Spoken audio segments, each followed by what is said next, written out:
Hi Founder fans, Jason here, and today's founder is Marinus Willett.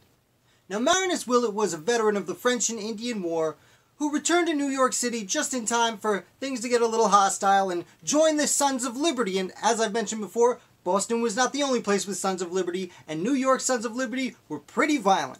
And Marinus Willett enjoyed participating in such violence for a while until news of Lexington and Concord showed up, at which point Willett decided to join the Continental Army. He served with the Army for several years in the Northern Department and participated in many of the important events in the North, including the invasion of Canada and the Sullivan-Clinton campaign through upstate New York. And the Sullivan-Clinton campaign was essentially chasing out the British and their Native American counterparts, more specifically the Native Americans who had been raiding towns in upstate New York and committing what can only be described as atrocities in several of those towns. So Willett participated in the Sullivan-Clinton campaign. That scared them out.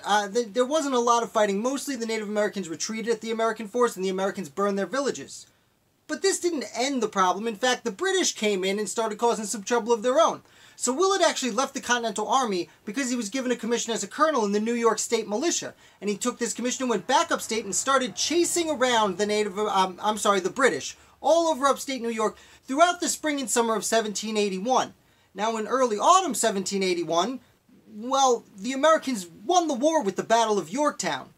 But word traveled slowly. So just 6 days after the Battle of Yorktown, Marinus Willett corners the British in Johnstown, New York, and what erupts is the Battle of Johnstown. So what Willett did is he sent a big segment of his troops around the British to come in the other side, and then he engaged them head on. And the British actually almost won the day because it took so long for the other soldiers to get around the back. But just in the nick of time, they showed up and chased out the British. Now, the British ran around upstate New York again, and Willett led his men in a chase of the British for a few more days until both sides got word, hey, the war is over, the victory at Yorktown happened, and everyone there was kind of like, oh, so we don't have to fight anymore, I guess. You're gonna fight? You're all done? Okay, bye. And they just kind of went home because that was, for all intents and purposes, the war had been won at Yorktown. But the Battle of Johnstown, led by Marinus Willett, was really the first battle after the victory at Yorktown. Now, Willett did continue to help with the American founding. He returned to New York and spent almost an entire decade as sheriff of New York City. And after this, he was elected to the ratification convention for the Constitution in New York, but he was an anti-federalist, so he argued vehemently against ratifying the Constitution.